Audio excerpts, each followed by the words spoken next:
తిరుపతి జిల్లా పాకాల మండలం మొగరాల జిల్లా పరిషత్ ఉన్నత పాఠశాల ఆవరణలో జాతీయ పతాక దినోత్సవాన్ని సైన్స్ ఉపాధ్యాయులు వనపర్తి వెంకట సుధుల ఆధ్వర్యంలో ఘనంగా నిర్వహించినట్లు పాఠశాల ప్రధానోపాధ్యాయులు సుమలత పేర్కొన్నారు. ఈ సందర్భంగా వారు మాట్లాడుతూ జాతీయ జెండా రూపకర్త పింగాళ్లు వెంకయ్యను స్మరించుకుంటూ వారు రూపొందించిన భారతదేశ యొక్క త్రివర్ణ పతాకాన్ని జాతీయ చిహ్నంగా రాజ్యాంగ సభ అధికారికంగా ఆమోదించిన రోజు నుండి జాతీయ జెండా దేశానికి ఒక గర్వకారణమని అన్నారు. ఇది దేశ ప్రజల ఐక్యత, స్వాతంత్రం, శాంతి, స్వచ్ఛత మరియు జాతీయ సమగ్రతకు ప్రతీకగా మారిందని వారన్నారు.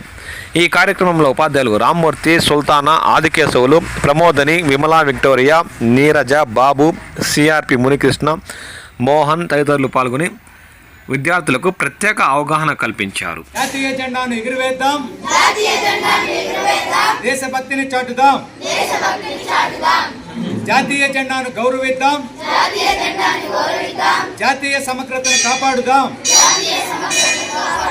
జై భారత్, జై జై భారత్, జై హో భారత్, భారత్ మాతాకు జై, జాతీయ జెండాకు జై. చేతిలో ఉండాలి జాతీయ జెండా, దేశభక్తి ఉండాలి గుండెల నిండా. ఎగరాలి ఎగరాలి మూడు రంగుల జెండా, మూవన్నెల జెండా. జాతీయ జెండా దేశ సమగ్రతకు చిహ్నం. జాతీయ జెండాతో జాతీయ సమగ్రతను కాపాడుదాం.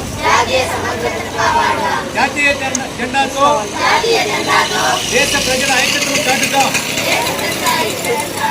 జాతీయ జెండా దేశానికి గర్వకారణం. జై భారత్, జై హో భారత్, జై జై భారత్. పింగళ వెంకయ్య గారికి జై జైలు. జాతీయ జెండా రూపకర్త పింగళ వెంకయ్యకు జై జైలు. జాతీయ జెండా రూపకర్త పింగళ వెంకయ్యకు